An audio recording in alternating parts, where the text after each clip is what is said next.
हुए हैं। भूपेश भाई, अभी बीजेपी की तरफ से प्रवक्ता ये कर रहे थे और बीजेपी तो कह ही रही है, हम कई बयानों में भी देख चुके हैं कि 10 साल का अचीवमेंट नहीं बता पा रही है आम आदमी पार्टी, तो विक्टिम कार्ड खेल रही है एन चुनाव के पहले। और अभी अभी संजीव भाई ने भी इस बात को जोर दिया कि आप ये सब चीजें करवाते हैं यहां पर, आप हमसे पूछिए बिजली कहां है, पानी कहां है, सारी चीजें कहां है। क्या आपको लग रहा है कि यहां पर सारी चीजें वैसे ही हो रही हैं जैसे दिख रही हैं, या फिर वो 5 तारीख दिख रही है ज्यादा कहीं आपको? भूपेश भाई पूछ लीजिए, आप ही 10 साल का अचीवमेंट। बड़े मियाँ तो बड़े मियाँ, छोटे मियाँ सुभान अल्लाह। इनकी न्यूरा कुश्ती में जिस सबसे ज्यादा नुकसान अगर किसी का हो रहा है तो दिल्ली का हो रहा है। इन्हें सीखना चाहिए। शीला दीक्षित जी ने 15 साल दिल्ली में कैसे शासन चलाया था। अटल बिहारी वाजपेयी जी की सरकार थी, लेकिन शीला दीक्षित के काम नहीं रुकते थे। कारण उनके काम करने का तरीका था, उनके काम करने की शैली थी। इनके पास अचीवमेंट के नाम पे जीरो है। मैं दोबारा कहूंगा, जीरो है। इन्होंने 10 साल में कुछ नहीं किया है, बिल्कुल कुछ नहीं किया है। जो ये अभी भी काम है दिल्ली में, जो जिसके भरोसे अरे दिल्ली चल रही उन्होंने है, तो उन्होंने अभी अभी चैलेंज किया है कि आप पूछिए हमसे। मैं बता रहा हूं, मैं उसी मुद्दे पे आ रहा हूं भाई, मुझे बोलने दीजिए। हाँ, मैं पूछना चाहता हूं आज सड़कों की हालत क्या है। इन्होंने कितने नए फ्लाईओवर्स का निर्माण किया है। स्कूलों में कितने बच्चों की बढ़ोतरी हुई है। 2013 में कितने बच्चे पढ़ते थे, आज कितने बढ़ रहे हैं, उनका रिजल्ट प्रतिशत क्या रहा। हॉस्पिटल, कितने नए हॉस्पिटल बनाए हैं, कौन सी यूनिवर्सिटी बनाई है। तो इनके पास किसी चीज का तर्क, किसी चीज का जवाब नहीं है। ये कुतर्क करते हैं और बस इसी के भरोसे फ्री भी ये के नाम पे या किसी भी नाम पे ये अब शोर मचाते हैं। मतलब आपका कहना है कि केवल शोर मचा रही आम आदमी पार्टी, रही तो आपकी भी सहयोगी है? नहीं, हमारी सहयोगी रही है। वो बड़ा परिवेश है, वो देश के संविधान बचाने की लड़ाई थी। लेकिन दिल्ली की जनता के लिए हम आंखें मूंद थोड़ी लेंगे। दिल्ली के लिए काम किया और आगे भी काम करेंगे, काम करके दिखाया। दिल्ली हमें मौका देगी तो दोबारा काम करेंगे हम। और इन्होंने दिल्ली की जो हालत कर दी है वो किसी से छुपी नहीं है। आप किसी भी चीज में ले लीजिए, पानी की ये बात करते हैं, पानी लोगों के घरों में गटर का पानी आ रहा है। 3 मुद्दे मैं सीधे सीधे रखता हूं, आप कांग्रेस के प्रवक्ता हैं। पानी, बिजली, शिक्षा, इस पर तो आम आदमी पार्टी दम भर के जनता के सामने जा रही है। मैं तो चैलेंज करता हूं, मैं मादीपुर विधानसभा से आता हूं, मैं इनको चैलेंज करता हूं, आप कैमरा लेके आइए, इनके किसी भी प्रवक्ता को बुलाइए। मादीपुर में हम घूम लेते हैं, स्थिति लाइव लोगों को दिखाएंगे कि क्या स्थिति है वहां की। ये तो एक विधानसभा है, ऐसी सैकड़ों विधानसभाएं हैं। 70 में से कम 90% ऐसी विधान। सैकड़ों, ठीक है, कहने का आपका तात्पर्य मैं समझ गया। जितनी विधानसभाएं हैं वहां पर आप कहना चाहते हैं स्थिति ये है। खैर, मैं अपने राजनीतिक विश्लेषकों के पास चला जाऊं, फिर आता हूं आप लोग के पास लौट के। पूरा भूपेश भाई पूरा वक्त दिया है। संदीप चौधरी मेरे साथ जुड़े हुए हैं। संदीप उसके बाद जोड़ा 90%।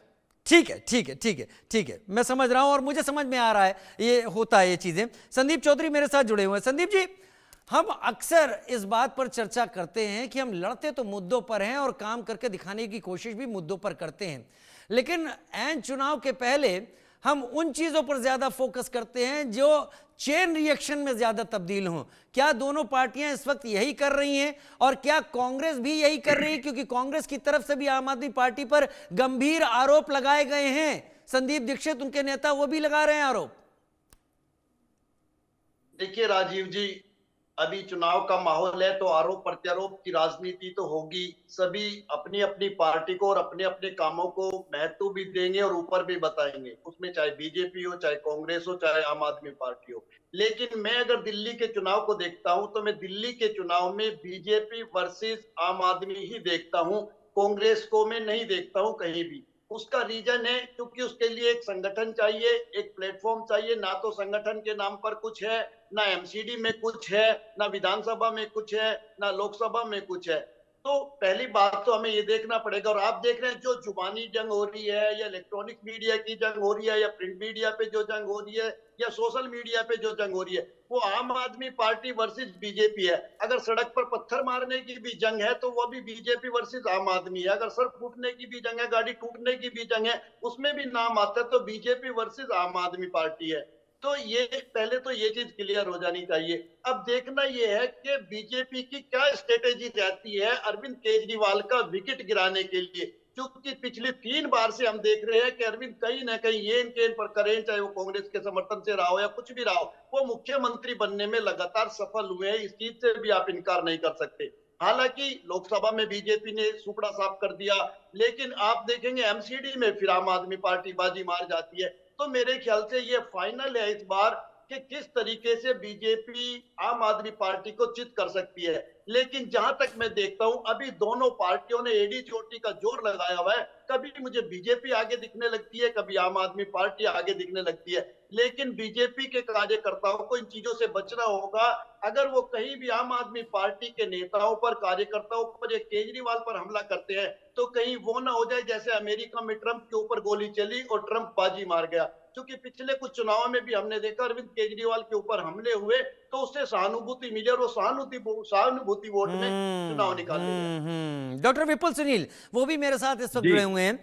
डॉक्टर विपुल सुनील, क्या आप सहमत हैं? क्या यही चीज है? वैसे ट्रंप का उन्होंने हवाला दिया यहाँ पर, मतलब क्या मैं ये समझूं संदीप चौधरी के इससे कि ट्रंप पीछे थे और इस एक इवेंट ने ट्रंप को बहुत लीड दिला दी? और क्या यहाँ पर वो एक सेंटिमेंटल, वो कोट अनकोट में वो फैक्टर कहीं आम आदमी पार्टी इस वक्त ढूंढने की कोशिश कर रही है जिससे एन पहले वो एज ले जाए? क्या यही बात है?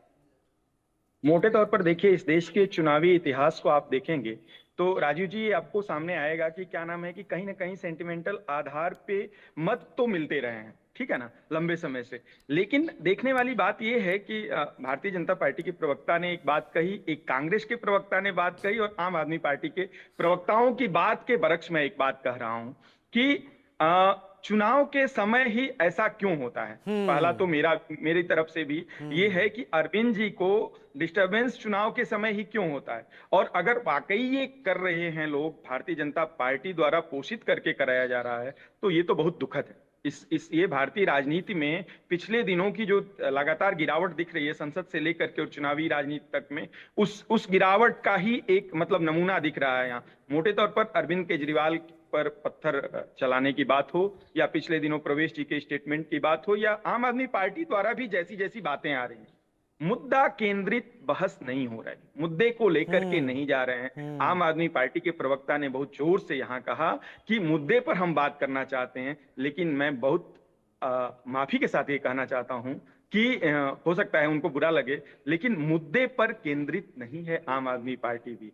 आम आदमी पार्टी अपने तमाम वक्तव्यों से बार बार बदली है और वो पूरा का पूरा मतलब मीडिया है आज की डेट में, तो उसमें दिखता है। आप पार्टी के गठन से लेकर के और आज तक की स्थिति को देखिए, तो मुझे लगता है कि ये चुनाव बहुत खराब रूप में लड़ा जा रहा है और राजनीति का सबसे तिथला रूप हमारे सामने आ रहा है। चुनाव जिन मुद्दों पर लड़ा जाना चाहिए, जिस एजुकेशन, पानी और बिजली की बात कर रहे हैं, एजुकेशन में हालत तो इतनी बुरी है और हम मोटे तौर पर स्कूलों को चमका लेते हैं, बिल्डिंग को चमका लेते हैं। आपको मालूम है दिल्ली विश्वविद्यालय के कुछ कॉलेज हैं जो आम आदमी पार्टी द्वारा पोषित, मतलब दिल्ली सरकार द्वारा पोषित हैं। उन कॉलेज के अध्यापकों को 6-6 महीने से तनख्वाह नहीं मिलती, 8-8 महीने तक तनख्वाह नहीं मिलती है। और कहते क्या है कि एलजी ने ये कर दिया, एलजी ने वो कर दिया। मैं कह रहा हूं कि एक एग्जाम्पल दिया कांग्रेस के प्रवक्ता ने कि अटल बिहारी वाजपेयी प्रधानमंत्री हुआ करते थे, शीला दीक्षित इस दिल्ली की मुख्यमंत्री हुआ करती थी और कोई काम नहीं रुकता था, काम करती थी और काम के लिए शीला दीक्षित जानी जाती हैं, ये हम सब मानते हैं। कोई भी बहुत स्वतंत्र व्यक्ति से अगर आप बात करेंगे तो वो स्वीकार करेगा। संभव है कि भारतीय जनता पार्टी और आम आदमी पार्टी के प्रवक्ता भी इस डिबेट से इतर जाकर के बैठेंगे तो इस बात को स्वीकार करेंगे कि शीला दीक्षित ने दिल्ली के लिए काम किया था। तो मोटे तौर पर आप एक बहाना और एक आवरण लेते हो कि एलजीजी काम नहीं करने दे रहा है, केंद्र सरकार हमारे साथ असहयोग कर रही है। आप अपनी कमियों पर पर्दा डालने के लिए भी कई बार ये कर रहे होते हैं। मोटे तौर पर इस दौर में भी तो कांग्रेस शासित राज्य है ना, और कांग्रेस शासित राज्यों के मुख्यमंत्रियों द्वारा या तृणमूल शासित राज्य है बंगाल के मुख्यमंत्री द्वारा बार बार इस तरह से नहीं कहा जाता है कि हर चीज के लिए कौन, तो एलजी जिम्मेदार, भाजपा जिम्मेदार, केंद्र सरकार जिम्मेदार। तो मोटे तौर पर काम जिस ध्येय के साथ आम आदमी पार्टी सत्ता में आई थी उस तरीके से काम करती हुई नहीं दिख रही है। बहुत मतलब अगर निरपेक्ष होकर के ये कहा जाए कि वह भी वो मुख्य धारा की अन्य पार्टियों की तरह बर्ताव करने लगी है। वह भी कई बार चुनाव में अपने आप को, अच्छा ये चुनाव थोड़ा सा फंसा हुआ चुनाव है, मुझे जो मैं जो देख पा रहा हूँ, समझ पा रहा हूँ, उसके आधार पे कह रहा हूँ कि आम आदमी पार्टी के लिए वो ग्राउंड नहीं रह गया जो पिछले दोनों विधानसभा चुनावों में था। इस चुनाव में जिसे कांग्रेस को अभी राजनीतिक विश्लेषक हमारे साथी जो दूसरे हैं उन्होंने कहा कि कांग्रेस कहीं नहीं है, मोटे तौर पर वो एक बात सही कह रहे हैं कि बीजेपी और आप के बीच की लड़ाई है, लेकिन कांग्रेस का वोट प्रतिशत का बढ़ना कहीं ना कहीं आम आदमी पार्टी के लिए एक सरदर्द खड़ा कर रहा है और कांग्रेस इस चुनाव में उतर करके लड़ती हुई दिखाई पड़ रही है, कम से कम ये कहा जा सकता है। और इसके बाद हम ये भी कह सकते हैं कि जो बात पलट करके आम आदमी पार्टी के नेता अरविंद केजरीवाल से लेकर के तमाम लोग जो आरोप लगा रहे हैं कि बीजेपी बौखलाई हुई है, ये संभव है कि कांग्रेस के वोट प्रतिशत बढ़ने से आम आदमी पार्टी और कांग्रेस को भी इससे एज मिल रही हो कि बड़े एक लंबे अंतराल के बाद कांग्रेस संगठन दिल्ली में मौजूदगी दर्ज करा रहा है। और ये अगर आप ग्राउंड पे उतर करके देखेंगे तो निश्चित तौर पर कांग्रेस की मतलब स्थिति दिख रही है, सुधरती हुई दिख रही है। मैं ये नहीं कह रहा हूं कांग्रेस कतई बिल्कुल यहाँ बैठ करके ये कहने की स्थिति में अजय सेहरावत जी का रुख कर लेता हूं, बीजेपी के स्पोक्सपर्सन के तौर पर मेरे साथ जुड़े हुए हैं। अजय जी, मैं कहीं से सवाल नहीं लाऊंगा, इस डिबेट में से जो सवाल उपजेंगे वही आप लोगों के सामने रख दूंगा। दो तीन बातें दोनों मेरे पॉलिटिकल एनालिस्ट ने कही और मुझे ऐसा लगता है कि आप लोग भी समझेंगे कि उनका जो असेसमेंट है वो न्यूट्रल ही निकल कर आ रहा है। वो बहुत अच्छी तरीके से दोनों ने चीजों को बैलेंस किया। अरविंद केजरीवाल जी के ऊपर ऐसे हमले और ऐसी चीजें केवल चुनाव के दौर में ही क्यों होती हैं, जब आचार संहिता लगी हुई होती है, ये बाकी क्यों नहीं होती? दूसरा, शीला दीक्षित जी का उदाहरण दिया अभी कि शीला दीक्षित तो काम करा लेती थी, बाकी कांग्रेस के मुख्यमंत्री काम करा रहे हैं, तो अभी यहां ऐसी क्यों दिक्कत आती हुई दिखाई पड़ रही है? और तीसरा, यह भी सामने आया, अगर बीजेपी इन सब चीजों के पीछे, जैसा आम आदमी पार्टी कह रही है, कहीं भी लेश मात्र भी है, तो बीजेपी अपने सामने खाई खोद रही है। सेहरावत साहब, देखिए, पहली बात तो मैं कल भी आपकी डिबेट पर था और मैंने कल भी बात की थी, अगर किसी ने पत्थर वगैरह मारा है तो हम तो उसको पूरी तरह से कंडेम करते हैं, किसी भी राजनेता के साथ, चाहे पक्ष है, विपक्ष है या किसी भी पार्टी का है, उसके साथ इस तरह की कोई चीज नहीं होनी चाहिए। लेकिन एक होता है एक इंसिडेंट का होना और एक होता है उसको प्रोपेगेंडा बना करके एक मशीनरी की तरह इस्तेमाल करके विक्टिम कार्ड खेलना, कातिला हमला कहना, उसको कहना जानलेवा हमला, पता नहीं कौन सी इंटेलिजेंस एजेंसी ने इनको खबर दे दी है कि कौन इन्वेस्टिगेशन वहां पर आ गया। मतलब अभी तक इनके पास कोई रिपोर्ट नहीं है, ना पुलिस की रिपोर्ट है ना कोई इन्वेस्टिगेटिव रिपोर्ट है, लेकिन इन्होंने मीडिया में अपनी जो कहानी रचनी है कि भैया हम पर तो कातिलाना हमला हो गया। आप शब्द पकड़िए, कातिलाना हमला क्या होता है भाई? मतलब कातिला हमला सैफ अली खान पे हुआ है, ये अरविंद केजरीवाल पे हुआ है। सैफ अली खान पे जो हुआ उसको कहते हैं कातिलाना हमला। अरविंद केजरीवाल पर किसी ने पत्थर उछाल दिया, किसी ने काला वो झंडा दिखा दिया, हम तो खुद कह रहे हैं अगर किसी ने पत्थर उछाला है हम तो कंडेम कर रहे हैं, लेकिन उसको प्रोपेगेंडा मशीनरी की तरह चुनाव में विक्टिम कार्ड के नाते इस्तेमाल करना, लोगों को इमोशनल कार्ड के नाते बेवकूफ समझना, लोगों को हर बार, अच्छा एक वो कहते हैं ना जी, काट की हांडी हर बार नहीं चढ़ती, ये चुनाव से पहले क्यों होता है? कभी म्युनिसिपैलिटी के चुनाव से पहले, कभी लोकसभा के चुनाव से पहले, कभी विधानसभा के चुनाव से पहले। चुनाव से पहले इन पर बड़े कातिलाना हमला होते हैं और चुनाव खत्म होने के बाद कुछ नहीं होता।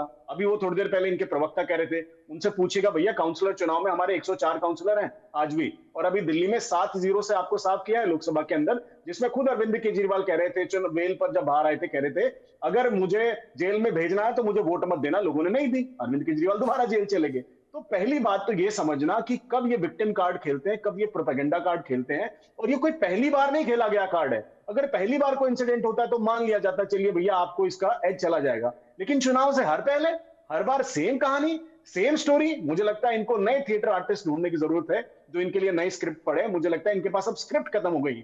संजीव भाई, सुन लीजिए जी बोलिए। संजीव भाई भी मेरे साथ जुड़े हुए। आपने इतना कुछ कहा, संजीव भाई को हक है इस वक्त इसका काउंटर करने का। संजीव भाई, क्यों यही माना जाए क्या हर बार नई कहानी, जब चुनाव आते हैं चीजें फंसती हैं? क्या आम आदमी पार्टी यही कर रही है? मानता हूं आप शायद मानेंगे नहीं, लेकिन चेन ऑफ इवेंट्स क्या इस तरफ इशारा करते हैं? राजीव भाई, क्या दिल्ली की जनता की समझ इतनी कमजोर है कि केवल इस तरह से पत्थरबाजी के बदौलत 3 बार उसको मुख्यमंत्री के कुर्सी से नवाज देगी? क्या दिल्ली की समझ इतनी कमजोर है? और आप कहते हैं कि हर इलेक्शन से पहले इस तरह की घटनाएं घटती हैं, तो यहाँ का प्रशासन किसके हिस्से में है? जांच करे, पर्दाफाश करे, बताए कि ये सब कुछ अरविंद केजरीवाल जी के हिस्से की रचे हुए खेल है, ये बताए ना। अरे हम तो लगातार जांच करेंगे संजीव भाई, तो सबसे पहले कटघरे में पुलिस को खड़ा कर देंगे। जांच करते हैं तो आप जेल चले जाते हैं। अरे भाई साहब, अब बोलने दीजिए ना, सलीके से बातचीत हो रही है तो बातचीत बोलिए होने बोलिए दीजिए। बोलिए बोलिए कांग्रेस पार्टी बोलिए, कह रही है, कहाँ है कांग्रेस पार्टी? कांग्रेस पार्टी को सीरियस कौन लेता है? जनता नहीं सीरियस लेती है, आप सीरियस ले रहे हैं। पिछले 2 बारों से 5 साल दे करके एक शून्य नहीं तोड़ पाई, कांग्रेस पार्टी मजबूत होने लगी। अरे कांग्रेस पार्टी भारतीय जनता पार्टी के कंधे पे सवार होके कब तक आम आदमी पार्टी से लड़ती रहेगी? क्या बात कर रहे पार्टी हैं? इतना क्या, अरे क्या क्या आप कांग्रेस संजीव भाई, पार्टी को- एक मिनट एक मिनट एक मिनट, एक भूपेश यादव, भूपेश यादव को आने दीजिए। लोकसभा चुनाव में उतरते हैं बिना एक मिनट, serious डॉक्टर होने के। विपुल सुनील, डॉक्टर विपुल सुनील, एक मिनट में आ रहा हूं। एक मिनट, भूपेश यादव, भूपेश यादव, क्या है ये स्थिति है? आप इनसे पूछिए, आप आदमी पार्टी की जननी कौन है? कहां से उत्पन्न हुए हैं ये इनकी जननी कौन है? आज सारे दुनिया जानती है कौन किसकी बी टीम है, कौन किसकी ए टीम है। जहां जहां चुनाव नहीं, होते हैं, आम आदमी वहां- पार्टी कह रही है संदीप दीक्षित को बीजेपी की बी टीम बनाकर आपने खड़ा किया है। राजीव भाई, संदीप दिल्ली की जनता ये बात समझती है राजीव भाई। आप बोलने दीजिए, अब आप बोलने दीजिए ना संजीव जी, अब क्यों बोल रहे हैं बीच में? शालीनता रखिए। बोलिए बोलिए। संदीप जी जिस हिसाब से काम कर रहे हैं, जो काम करने का तरीका है, इन अरविंद केजरीवाल को नाको चने चबाएंगे वो। अरविंद केजरीवाल को पसीने आ गए हैं। अरविंद केजरीवाल बता नहीं पा रहे हैं कि नई दिल्ली में उन्होंने पिछले 10 साल में क्या काम किया है। संदीप दीक्षित जी अपने साथ में कुर्सी रख के चैलेंज किया है, खाली कुर्सी रखी है कि अरविंद केजरीवाल जी आइए बैठिए, आपने दिल्ली की जनता के लिए और नई दिल्ली विधानसभा के लिए क्या काम किया है, आके बताइए। मैं चैलेंज करता हूँ, मैं चैलेंज करता हूँ, आप बोलने दीजिए। फिर बीच में शुरू हो गए। अगर मैं भी बोल नहीं पाएंगे, अगर मैं भी बीच में ऐसे ही बोलूंगा तो संजीव भाई आप बोल नहीं पाएंगे। मैं आपको कह रहा हूँ, मैं भी ऐसे ही बीच में बोलूंगा तो आप बोल नहीं पाएंगे। सब अपनी अपनी बारी से बोल रहे हैं, बोलने का मौका दीजिए। आपकी टर्न आएगी, आप बोलिएगा। संदीप दीक्षित जी ने चैलेंज किया है अरविंद केजरीवाल जी को कि आप जगह चुन लीजिए, स्थान चुन लीजिए, दिल्ली और दिल्ली विधानसभा दोनों में किसी भी मुद्दे पे आप बहस क्या करिए। ऐसा? हाँ, ये आइए मैं गुंडागर्दी से मुद्दे पर लाता हूँ। आइए मैं गुंडागर्दी से मुद्दे पर लाता हूँ। मुद्दे क्या है? कि कब आके यहाँ पे संदीप जी के साथ साक्षात मुद्दे क्या दिखाई पड़ रहे हैं आपको? संदीप दीक्षित किस पर चैलेंज कर रहे हैं? क्या ऐसा है जो दिखाया कुछ और गया हुआ? आ रहा हूं, आपको पूरा टाइम दूंगा। 1 मिनट, भूपेश भाई, क्या ऐसा है जो नहीं किया गया? मैं बताता हूँ संदीप जी के क्या